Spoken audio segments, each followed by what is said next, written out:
രാജ്കുമാറിന്റെ വക്കാലത്തായിട്ടാണ് ഏഷ്യാനെറ്റ് വന്നിരിക്കുന്നത്. അന്നേരം എനിക്ക് ഏഷ്യാനെറ്റിനോട് പറയേണ്ട ആവശ്യമില്ല. അത് നേരിട്ട് വന്ന് ചോദിച്ചാൽ മറുപടി പറയും. അത് അല്ല, ഏഷ്യാനെറ്റ് ഇടനില നിൽക്കേണ്ട UDFന്റെ കേട്ടോ. നിങ്ങൾ വരൂ, ഞാൻ കാണിച്ചു തരാം പൂർത്തിയായ പദ്ധതി കേട്ടോ. പ്രിയപ്പെട്ടവരെ, സലാമുണ്ടിട്ടാ. ഇപ്പൊ ഈ സർക്കാർ ആശുപത്രി ഉണ്ടല്ലോ, അതായത് ധർമാശുപത്രി, ഒന്നും കാശ് മുടക്കി ചികിത്സിക്കാൻ പറ്റാത്ത സാധാരണ പാവപ്പെട്ട ആളുകൾ, നമ്മളെ പോലെയുള്ള ആളുകൾ, അവരൊക്കെ ആശുപത്രിയിൽ ചെന്ന് ഇനിയിപ്പോൾ എന്തെങ്കിലും കാരണവശാൽ വല്ല ഓപ്പറേഷനൊക്കെ വേണ്ടി വരാണെന്നുണ്ടെങ്കിൽ ആകെ പുലിവാലാകൂട്ടാ. കാരണം ഈ ഓപ്പറേഷനൊക്കെ കഴിഞ്ഞ് മടങ്ങുന്ന ആളുകൾ അവിടുത്തെ ആശുപത്രിയിലെ കത്രിയൊക്കെ എടുത്ത് വയറ്റിൽ ഒളിപ്പിച്ചിട്ടുണ്ടോ പോണേന്ന് പറയുന്നത്. ഇപ്പൊ പുതിയ ചില കേസുകളൊക്കെ അങ്ങനെ പുറത്തു വന്നിട്ടുണ്ട്. ആലപ്പുഴ വണ്ടാനം മെഡിക്കൽ കോളേജിൽ 5 കൊല്ലം മുമ്പ് ഓപ്പറേഷൻ നടത്തിയ ഒരു ഉഷ എന്ന് പറഞ്ഞ പാവപ്പെട്ടൊരു വീട്ടമ്മ ആ ആശുപത്രിയിലെ ഒരു കത്രിക കടത്തിക്കൊണ്ടുപോയി എന്നും പറഞ്ഞൊരു കേസിന് ഇപ്പോൾ വന്നേക്കണത്.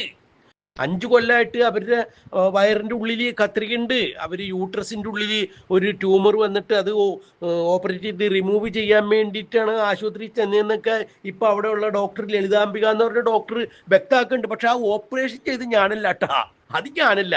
പക്ഷെ 3.5 കിലോ ഉള്ള ട്യൂമർ അവരുടെ ഫൈബ്രോയിഡിൻ്റെ ഉള്ളിൽ നിന്ന് നീക്കം ചെയ്ത കാര്യമൊക്കെ ഈ ലളിതാംബിക എന്ന് പറഞ്ഞ ഡോക്ടർ പറയുന്നുണ്ട്. പക്ഷെ അത് ചെയ്തത് ഞാനല്ല, അതാണ് അവർ പറയുന്നത്.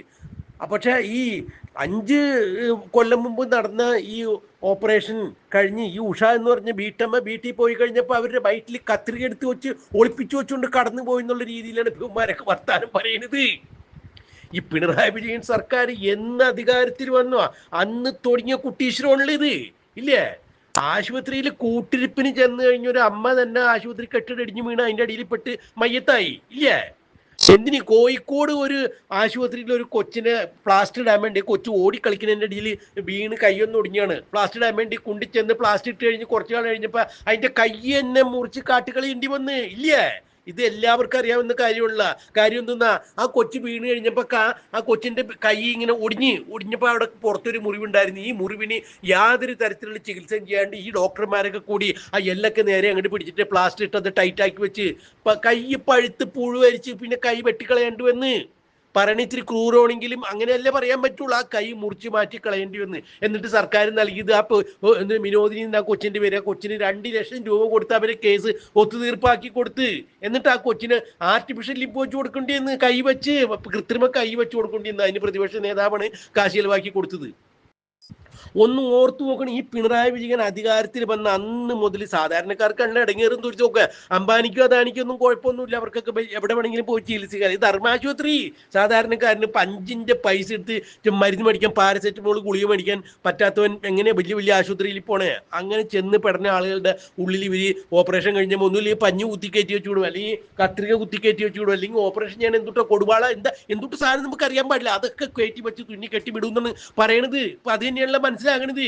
ഈ ലളിതാംബിക എന്ന് പറഞ്ഞ ഡോക്ടർ പറയണത് ഇത് എന്ന് നടന്നതെന്ന് അറിയാൻ പാടില്ല. കത്രികയുടെ എന്താ മോഡൽ കണ്ടു കഴിഞ്ഞാൽ ഏത് കൊല്ലമാണ് ആ കത്രിക ഉണ്ടാക്കിയെന്ന് പറയാൻ പറ്റും. അപ്പൊ ആരാ ഓപ്പറേഷൻ ചെയ്തതെന്ന് പറയാൻ പറ്റും, ഏത് കാലത്താന്ന് പറയാൻ പറ്റുന്നു. ഒന്ന് നോക്കണ പേര് ഡോക്ടർ അതിന്റെ പേരിൽ ഇപ്പൊ ഇത് നമ്മുടെ ഒരു സാമൂഹ്യ മാധ്യമം എന്ന രീതിയിൽ ഈ മാധ്യമത്തിന്റെ ഉള്ളിൽ വന്ന് പറയാവുന്ന ഭാഷയ്ക്കൊക്കെ ചില നിയന്ത്രണങ്ങളൊക്കെ ഉണ്ടല്ലോ, അതിന് ചില സംസ്കാരമൊക്കെ പാലിക്കണുണ്ട്. അല്ലെങ്കിൽ ഇപ്പൊ ആ ഡോക്ടറോട് കൃത്യമായ ഒരു മറുപടി ഇപ്പൊ നമ്മള് പറഞ്ഞേനെ, ഇല്ലെങ്കിൽ ആ ഡോക്ടർക്ക് കൊടുക്കാൻ പറ്റിയ ഭാഷയിൽ തന്നെ ഇപ്പൊ ഇതിൽ ഈ മറുപടി അങ്ങോട്ട് പറഞ്ഞേനെ, വയറ്റിൽ കത്രിക എങ്ങനെ വന്നേന്ന്. അപ്പൊ ആ ഡോക്ടർ പറയുന്നത് കത്രികയുടെ കാലഘട്ടം പരിശോധിച്ചു കഴിഞ്ഞാൽ അത് കത്രിക എടുത്ത് നോക്കിക്കഴിഞ്ഞാൽ അതറിയാൻ പറ്റും ആരോ ഓപ്പറേഷൻ ചെയ്ത് എന്താ പച്ചയെന്നുള്ളതൊക്കെ അറിയാൻ പറ്റുമെന്ന്. എന്തായാലും ആ വീട്ടമ്മ കത്രിക എടുത്ത് മുണുങ്ങിന്ന് ഇവർ പറഞ്ഞില്ല, അത് നന്നായി. എന്തായാലും ആ കത്രിക മുണുങ്ങി ഇവരറിയാണ്ട് കൊണ്ടുപോയാണെന്ന് പറയില്ല. എന്നിട്ട് ആ ഡോക്ടറിന് ഇപ്പൊ വേറൊരു കാര്യം കൂടി പറഞ്ഞു വന്നിട്ടുണ്ട് ന്യായീകരിക്കാൻ. എന്തുട്ടാ പറയണെന്ന് അറിയാമോ? അതായത് എത്ര ഇൻസ്ട്രുമെന്റ്സ് ഇതിൽ ഉപയോഗിക്കണം എന്നുള്ള ഫ്ലോർ നേഴ്സിന് മാത്രമേ അറിയാൻ പറ്റുള്ളൂ. ഓപ്പറേഷനൊക്കെ സഹായിക്കുക നിൽക്കുന്ന ഫ്ലോർ നേഴ്സ് ഉണ്ടല്ല, ആ ഫ്ലോർ നേഴ്സിംഗ് അസിസ്റ്റന്റുകൾക്ക് മാത്രമേ ഇത് അറിയാൻ പറ്റുള്ളൂ. 60-70 ഒക്കെ ഇൻസ്ട്രുമെന്റ്സ് ഒരു ഓപ്പറേഷൻ ടൈമിൽ ഉണ്ടാവും. ഇതിൽ എത്രണ്ണം കൊണ്ടുവന്ന് എത്രണ്ണം തിരിച്ചുകൊണ്ട് പോകുന്നുള്ളത് ഇവർ പറഞ്ഞാലേ നമുക്ക് അറിയാൻ പറ്റുള്ളൂ. അപ്പൊ എണ്ണി തിട്ടപ്പെടുത്താൻ എന്നല്ലേ പറ്റുള്ളൂ. അപ്പൊ 50 കൊണ്ടുവന്ന് 60 കൊണ്ടുവന്ന് പറഞ്ഞാൽ അവരൊരു കണക്ക് പറയും. ഓപ്പറേഷൻ കഴിഞ്ഞ് നോക്കുമ്പോൾ എണ്ണി നോക്കുമ്പോൾ അവർ പറയുന്ന കണക്കിൽ ഇതുണ്ടോന്ന് നോക്കും. ഒന്ന് ആലോചിച്ച് നോക്കണേ, എന്തോരം മണ്ടത്തരോ വിളിച്ച് പറയണ. അപ്പൊ അത്രേ ഉള്ളൂ. ഇപ്പൊ ഫ്ലോർ നേഴ്സിന് ഒരു എണ്ണം പെശകി കഴിഞ്ഞാൽ 49 കൊണ്ടുവന്നെന്ന് പറഞ്ഞിട്ട് 50 കൊണ്ടുവന്ന് ഒരെണ്ണം രോഗിയുടെ ഉള്ളിലായി കഴിഞ്ഞാൽ ശരി കുഴപ്പമില്ല എന്ന് പറഞ്ഞ് 49 എണ്ണി തിട്ടപ്പെടുത്തി ഇവർ വിടുവോ? അങ്ങനെയാണ് ഒരു മനുഷ്യന്റെ ജീവൻ വെച്ച് കളിക്കണം, ആരോഗ്യം വെച്ച് കളിക്കേണ്ടത്. എന്നിട്ട് ഈ ഡോക്ടർ തന്നെ ഇപ്പൊ പറയുന്നത് കത്രിക അവിടെ വെർട്ടിക്കലായിട്ടാണ് ഇരിക്കുന്നത്, അത് കുന്തം പോലെയാണ് ഇരിക്കുന്നത്. അതുകൊണ്ട് മനുഷ്യൻ നിൽക്കുമ്പോഴേ ഇരിക്കുമ്പോഴേ കിടക്കുമ്പോഴൊന്നും ഒരു കുഴപ്പമൊന്നുമില്ല, അത് അവിടെ ഇരുന്ന് വെച്ച് വലിയ കുഴപ്പമൊന്നുമില്ല എന്ന് ഒന്ന് ആലോചിച്ച് നോക്കിയേ. എനിക്ക് ഇതിക്കൂടെ മറുപടി പറയാൻ പറ്റില്ല കേട്ടാ, മറുപടി ഇതിക്കൂടെ എനിക്ക് പറയാൻ പറ്റൂല. കാരണം ഈ നമ്മുടെ അമ്മ പെങ്ങന്മാരൊക്കെ ഇത് കേൾക്കൂല. അപ്പൊ ഇത് മനുഷ്യത്വത്തിന് നിരക്കാത്ത രീതിയിൽ, ഒരു സംസ്കാരത്തിന് നിരക്കാത്ത രീതിയിൽ മറുപടി പറയാൻ പറ്റാത്തതിന്റെ പേരിൽ ആ ഭാഷ ഞാൻ അങ്ങോട്ട് ഒഴിവാക്കാണ്. പറയാൻ പറ്റില്ല. പക്ഷെ നാവിന്റെ തുമ്പോളം ആ ഭാഷ പറഞ്ഞിട്ടുണ്ട്. ഈ ഡോക്ടറേക്ക് എന്തുട്ടാ വിളിക്കണ്ടേന്നുള്ളത് നമുക്ക് കൃത്യമായിട്ട് അറിയാം. ഇവിടെ വീണ ജോർജ് എന്ന് പറഞ്ഞൊരു മന്ത്രി ഉണ്ടല്ല, കുഴലൂത്തുകാരിയാണ്. ആ മന്ത്രിക്ക് ആ കൂടി അറിയാവുന്നത് മുഖ്യമന്ത്രിയുടെ കുഴലൂതി കൊടുക്കാന്നുള്ളതാണ് അല്ലേ. കുഴലൂത്ത് എന്ന് പറഞ്ഞാൽ ഇനി തെറ്റിദ്ധരിക്കണ കേട്ടോ, കുഴലൂത്തിന് വേറെ എന്തെങ്കിലും അർത്ഥമുണ്ടോ എന്ന് നമുക്ക് അറിയാൻ പാടില്ല. നമ്മൾ പറയണത് സ്തുതി പാടക, മുഖ്യമന്ത്രിയുടെ കുഴലൂത്തുകാരി എന്ന് പറഞ്ഞാൽ മുഖ്യമന്ത്രിക്ക് പൊക്കി പാടി കൊടുക്കുന്ന ആള്, മുഖ്യമന്ത്രി ഇന്ന ആളെന്നുള്ള, അല്ലെങ്കിൽ മുഖ്യമന്ത്രി എന്താ പണ്ട് ഈ തച്ചോളിയോദന്റെ ഒക്കെ കാലത്ത് പണം പാടി നടക്കൂല, പുത്തൂരൻ വീട്ടിൽ ജനിച്ചവര്, പൂവോല അഴകുള്ള ഒരു അംഗം ജയിച്ചവരെന്നൊക്കെ പറഞ്ഞ പോലെ മുഖ്യമന്ത്രി പിണറായി വിജയൻ സദാസമയവും വാഴ്ത്തിപ്പാടുന്ന ആളാണ് നമ്മുടെ ഈ വീണ ജോർജ് എന്ന് പറഞ്ഞ ആരോഗ്യവകുപ്പ് മന്ത്രി. അവർക്ക് ആ കൂടിയപ്പോൾ ഉള്ളൊരു ജോലി മന്ത്രിസഭയിൽ ഇവരെ കുറിച്ച്, നിയമസഭയിൽ 4 അക്ഷരം മുഖ്യമന്ത്രിയെ കുറിച്ച് ഇങ്ങനെ ഈ കപ്പൽ ആടിയുലയുകയില്ല, ഈ കപ്പലിനൊരു കപ്പിത്താനുണ്ട് എന്നൊക്കെ പറഞ്ഞുകൊണ്ട് അങ്ങനെ പ്രസംഗിക്കണം. കപ്പല് കടലിന്റെ അടിയിൽ പോയി അടിത്തട്ട് തട്ടി നടുതകർന്ന് 4 കണ്ടായിട്ട് മുറിഞ്ഞ് എല്ലാവരും മുങ്ങിച്ചാവാൻ പോകാണ്.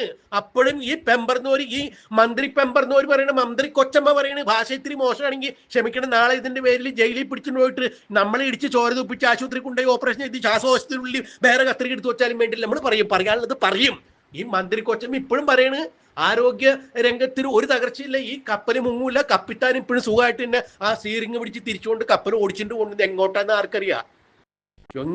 ആർക്കറിയാം ഇല്ലേ. അപ്പൊ 5 കൊല്ലം മുമ്പ് നടന്നൊരു കേസായതിന്റെ പേരിൽ ടീച്ചറമ്മ രക്ഷപ്പെട്ടിട്ട, കേരളം മുഴുക്ക ടീച്ചറമ്മ എന്ന് പറയണ്ടല്ല, ശൈലജ ടീച്ചർ, അവര് രക്ഷപ്പെട്ട്. ഇപ്പൊ ഇതിനൊക്കെ കൃത്യമായിട്ട് നെറുകന്തലയിൽ അടിക്കണ പോലെയാണ് ഇപ്പൊ രാഹുൽ മാങ്കൂട്ടത്തിന്റെ ഒരു പോസ്റ്റ് വന്നേക്കണത്. ആ പോസ്റ്റ് വായിച്ച് മനുഷ്യന്മാർക്ക് എല്ലാവരും ഉളുപ്പുള്ളവരെല്ലാവരും അത് മൂക്കത്ത് വിരൽ വെക്കും. കാരണം വീണ ജോർജിന്റെ കാലത്ത് രോഗിയുടെ വയറ്റിലൊരു ഡോക്ടർ മറന്നു വെച്ച കത്രിക കണ്ടെടുത്ത ശൈലജ ടീച്ചറിന്റെ അഭിനന്ദനങ്ങൾ എന്നും പറഞ്ഞിട്ടാണ് ഇപ്പൊ രാഹുൽ മാങ്കൂട്ടത്തിലൊരു പോസ്റ്റ് ഇട്ടേക്കണത്. ആ പോസ്റ്റിൽ എല്ലാം അടങ്ങിയിട്ടുണ്ടല്ല ഇല്ലേ. രോഗിയുടെ വയറ്റിൽ മറന്നു വെച്ച ഒരു കത്രിക കണ്ടെത്തിയ ശൈലജ ടീച്ചറിന്റെ കാലത്ത് രോഗിയുടെ വയറ്റിൽ മറന്നു വെച്ച കത്രിക കണ്ടെത്തിയ ആരോഗ്യവകുപ്പ് മന്ത്രി വീണ ജോർജിന് അഭിനന്ദനങ്ങൾ, ഇങ്ങനെയാണ് എഴുതിയേക്കുന്നത്. ആദ്യം പറഞ്ഞതിൽ ഇച്ചിരി മാറ്റം കൊണ്ടിട്ടാ. അപ്പൊ ആലോചിച്ച് നോക്കിയേ, ഒരു മനുഷ്യന്റെ ജീവിതം വെച്ച് കളിക്കണ ഒരു പരിപാടിയിൽ ഇവര് എന്തൊന്നും ചെയ്യണത്. ജീവൻ രക്ഷിക്കാൻ വേണ്ടി ആരോഗ്യ പ്രവർത്തകരെന്ന് പറഞ്ഞ് കോട്ടും വെളുത്ത കോട്ട കിട്ടുന്ന പറഞ്ഞ ആളുകൾ അവരുടെ കയ്യിൽ കിട്ടുന്ന കത്രികയും ഈ കുന്തവും കുളുവറിയൊക്കെ ഈ മനുഷ്യന്റെ ഉള്ളിൽ വിട്ട് തുന്നിക്കെട്ടിയിട്ടാണ് വിടുന്നത്. അപ്പൊ എന്തോ ഒരു ശ്രദ്ധ ഇവർക്കുണ്ട്. അപ്പൊ നേഴ്സ് കൊണ്ടുവരുന്ന കത്രികയുടെ എണ്ണം, ബാലൻ കത്രിക നീളം ഉള്ളത് 4 എണ്ണം, ബ്ലേഡ് മുറിക്കാൻ കൊണ്ടുവന്നത് നീളമുള്ള ബ്ലേഡ് 5 എണ്ണം, പഞ്ഞി 2 കെട്ട്, സൂചി 4 എണ്ണം, നൂല് 2 കെട്ട് എന്നൊക്കെ പറഞ്ഞ് അവർ എഴുതി കൊടുത്തതിന്റെ കുഴപ്പമാണെന്ന് പറയണത്. ഇപ്പൊ ഈ ഡോക്ടർമ്മ പറയണത് അങ്ങനെയാണ് വയറ്റിൽ കത്രിക കുടുങ്ങിയെന്ന് പറയണത്. ആ കത്രിക അവരെടുത്ത് മുണിങ്ങിയാണെന്ന് പറഞ്ഞിട്ടില്ല. അത് തന്നെ വലിയ ഭാഗ്യം. ഇതൊക്കെ കേൾക്കുമ്പോഴും കാണുമ്പോഴും നമ്മളെങ്ങനെ മുണ്ടാണ്ടിരിക്കണേ. എവിടെ കപ്പിത്താൻ, കപ്പിത്താനും ഒരു രക്ഷയില്ലാണ്ട് അങ്ങോട്ടും ഇങ്ങോട്ടും ഓടി കിടക്കാണ്. ഇപ്പൊ ശബരിമല സ്വർണ്ണക്കൊള്ള കേസ്, അതുമായിട്ട് ബന്ധപ്പെട്ട് നിലത്ത് നെറയിൽ നിൽക്കാൻ പാടില്ലാത്ത രീതിയിൽ ആളുകൾ ഓടിച്ചുകൊണ്ടിരിക്കുകയാണ്. അപ്പൊ ഇപ്പൊ സപ്രബന്ധ കട്ടിൽ കാണാനില്ല എന്ന് പറയുമ്പോൾ ഇപ്പൊ ഒരു കത്രിക, അതായത് മുഖ്യമന്ത്രി ആഗോള അയ്യപ്പ സംഗമത്തിൽ ചെന്ന് കഴിഞ്ഞപ്പോ അവിടെ പമ്പ ഗസ്റ്റ് ഹൗസിൽ ഒരു കട്ടിലി മേടിച്ചെന്ന് പറഞ്ഞാൽ 1 ലക്ഷത്തി 1.5 ലക്ഷം രൂപയുടെ വിലയുള്ള സപ്രപഞ്ച കട്ടിലാണ് മേടിച്ചെന്ന് പറയുന്നത്. മാധ്യമങ്ങൾ പറഞ്ഞാണ്, ആർക്കറിയാം എന്തുട്ടാ അതിന്റെ രഹസ്യം എന്നൊക്കെ. പക്ഷെ ആ കട്ടിലും കാണാനില്ല എന്ന് പറയുന്നത്. അപ്പൊ ആ കട്ടില് കാണാനില്ല എന്ന് 1.5 ലക്ഷം രൂപയുടെ കട്ടിൽ കാണാനില്ല എന്ന് പറയുന്നതിൽ വലിയ കാര്യമൊന്നുമല്ല ഒരു കത്രിക കാണാനില്ല എന്ന് പറയുന്നത്. കൂടിയെന്ന് 50 രൂപ ഒരു കത്രിക കിട്ടും. 1.5 ലക്ഷം രൂപയുടെ കത്രിക കാണാനില്ല എന്ന് പറയുമ്പോൾ പിന്നെ കപ്പിത്താൻ അതിനെ കുറിച്ച് അന്വേഷിക്കൂലില്ല. കപ്പിത്താനും നിലത്തും നിറയിൽ നിൽക്കാൻ പറ്റണില്ല, ആളുകൾ നിലത്തും നിറയിൽ നിൽക്കാണ്ടിട്ട് ഓടിച്ചുകൊണ്ടിരിക്കുകയാണ്. ശബരിമല സ്വർണ്ണക്കൊള്ള കേസ്, ശബരിമലയിൽ നടത്തിയ ആഗോള അയ്യപ്പ സംഗമം തൊട്ടതിനും പിടിച്ചതിനും ഒക്കെ പുലിവാല് പിടിക്കുന്ന പോലെ വലിയ വലിയ അഴിമതി കേസുകൾ പുറത്തേക്ക് വന്നുകൊണ്ടിരിക്കുകയല്ലേ. ഇപ്പൊ ആഗോള അയ്യപ്പ സംഗമം നടത്തിയതിന്റെ കണക്ക് പുറത്ത് അവതരിപ്പിച്ചു കഴിഞ്ഞപ്പോ ഏതാണ്ട് 4-4.5 കോടി രൂപ അത് കട്ടുപിടിച്ച് തിന്നതിന്റെ കണക്കാണ് പറയുന്നത്. തിരുവിതാംകൂർ ദേവസ്വം കൂടെ ആ കാശ് കൊടുക്കില്ലെന്ന് പറയുന്നുണ്ട്. ഇപ്പൊ എന്തായാലും ഇപ്പൊ ആരോഗ്യരംഗം നമ്പർ വൺ കേരളം എന്ന് കൊട്ടിഘോഷിച്ച ആളുകൾ ഇപ്പൊ ബേജാറായിട്ട് നടക്കാണ്, ഒന്നും മിണ്ടാൻ പറ്റാത്ത രീതിയിൽ നടക്കാണ്. ഒന്ന് ആലോചിച്ച് നോക്കണം, ഒരു മനുഷ്യനെ, ഒരു സാധു സ്ത്രീ ആശുപത്രിയിൽ വയറുവേദനയായിട്ട് ചെന്നിട്ട് അവർ ഓപ്പറേഷൻ ചെയ്തിട്ട് ആ ട്യൂമർ 3.5 കിലോ ഉള്ളതാണെന്നൊക്കെ ഇവർ സാക്ഷ്യം ചെയ്യുന്നുണ്ട്. ഇവർ കണ്ടിട്ടില്ല, ഞാനല്ല ഓപ്പറേഷൻ ചെയ്തതെന്ന് പറഞ്ഞാൽ ഇവർക്ക് അറിയാൻ പറ്റുന്നുണ്ട്. ഇല്ല, ഈ വണ്ടാനം മെഡിക്കൽ കോളേജ് ആലപ്പുഴയിൽ തൊട്ടടുത്തുള്ള ജില്ലയിൽ ഇവർ ചെയ്തിട്ടില്ല എന്ന് പറയുന്നത് എന്തോരം കെടുകാര്യസ്ഥതയാണ് അവർക്ക്. ആരാന്ന് അത് ഡ്യൂട്ടിയിൽ ഉണ്ടായിരുന്ന, ഏത് ഡോക്ടറാണ് ചെയ്തതെന്നൊക്കെ അറിയാം. ഏത് ഡോക്ടറാവട്ടെ, ഈ അവരെ കണ്ടുപിടിച്ചുകൊണ്ട് എന്താ കാര്യം? അനാസ്ഥയല്ലേ നടന്നേക്കണത്. എന്നിട്ട് ഇപ്പൊ വയറ്റിൽ കത്രിയും കൊണ്ട് ആ പാവപ്പെട്ട സ്ത്രീ അതിന്റെ എക്സ്റേയും പിടിച്ചുകൊണ്ട് നടക്കാണ്. അതിനെന്തെങ്കിലും ഒരു തീരുമാനം ഉണ്ടാക്കണ്ടേ? ഈ മുഖ്യമന്ത്രി എന്ന് പറഞ്ഞ ഈ മനുഷ്യൻ എവിടെ നടക്കണേ? 2026 ഇലക്ഷൻ വരുന്ന എങ്ങനെയും 3.0 ആവർത്തിക്കാൻ വേണ്ടി പെണ്ണുങ്ങളുടെ അക്കൗണ്ടിലേക്ക് 1000 രൂപ വെച്ച് മുഖ്യമന്ത്രി അയച്ചുകൊണ്ടിരിക്കുകയാണ്.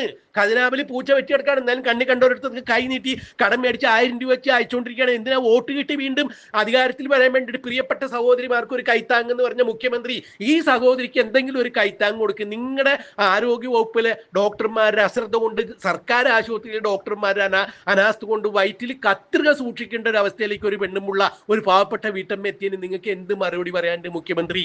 നിങ്ങൾ അതിനെക്കുറിച്ച് ആലോചിക്കുക. 1000 രൂപ വെച്ച് എല്ലാവരുടെ അക്കൗണ്ടിലേക്ക് നിങ്ങൾ തള്ളി മറിച്ച് വോട്ട് മേടിച്ച് 3.0 ആവർത്തിച്ച് ആ ഭരണത്തിൽ വരാനല്ല നോക്കേണ്ടത്. കിട്ടിയ ഭരണം നല്ല രീതിയിൽ ആളുകൾക്ക് ജീവിക്കാൻ പറ്റുന്ന രീതിയിൽ കൊണ്ടുകിടക്കാൻ ശ്രമിക്കണം. ഇനി കൂടുതൽ എന്തെങ്കിലുമൊക്കെ പറയണമെന്നുണ്ട്. പക്ഷെ പറഞ്ഞു കഴിഞ്ഞാൽ ചിലപ്പോൾ ഭാഷ മാറും എന്നുള്ളതിന്റെ പേരിൽ നമ്മൾ മിണ്ടണില്ല. അപ്പൊ ഇനി ഇങ്ങനെ എന്തെങ്കിലുമൊക്കെ ഉണ്ടാകുമ്പോൾ വരാട്ടാ. സലാം, ആയിക്കോട്ടെ. സുരേഷ് കുമാറിന്റെ വക്കാലത്തായിട്ടാണ് ഏഷ്യാനെറ്റ് വന്നിരിക്കുന്നത്. അന്നേരം എനിക്ക് ഏഷ്യാനെറ്റിനോട് പറയേണ്ട ആവശ്യമില്ല. അത് നേരിട്ട് വന്ന് ചോദിച്ചാൽ മറുപടി പറയും.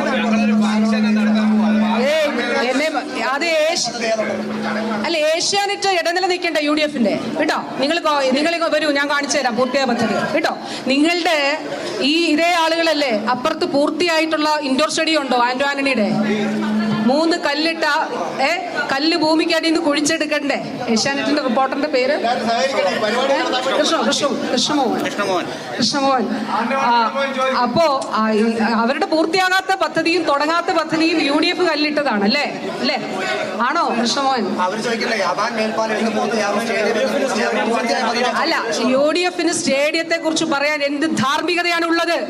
15 വർഷം കേരളത്തിന്റെ ബഹുമാന്യരായിട്ടുള്ള ഗവർണർമാരെ കൊണ്ടുവന്ന് കല്ലിടിപ്പിച്ച സ്റ്റേഡിയം എവിടെ? കൃഷ്ണമോഹൻ എന്റെ കൂടെ ഒന്ന് വന്ന് കാണിച്ചു തരാമോ? ആ കല്ല് നമുക്ക് രണ്ടും കൂടെ ആളെ നിർത്തി ഒന്ന് കുഴിച്ചിളക്കാം അവിടുന്ന്. ആ 3 കല്ല് അവിടെ കിടപ്പുണ്ട്. അല്ല, UDFനോട് ഞാൻ ചോദിച്ചു, വേദി തന്നെ ചോദിച്ചല്ലോ. അപ്പൊ അവർക്ക് ബാക്കി മറുപടികൾ കേൾക്കണമായിരുന്നെങ്കിൽ അവരോട് നിൽക്കണമായിരുന്നു. അവരാലോചിക്കാൻ വേണ്ടിയിട്ടാണല്ലോ ഈ യോഗം വിളിച്ചു ചേർത്തത്. അപ്പൊ അവരിതിൽ യോഗത്തിൽ വന്നാൽ ബാക്കി കാര്യങ്ങൾക്ക് മറുപടി പറയും.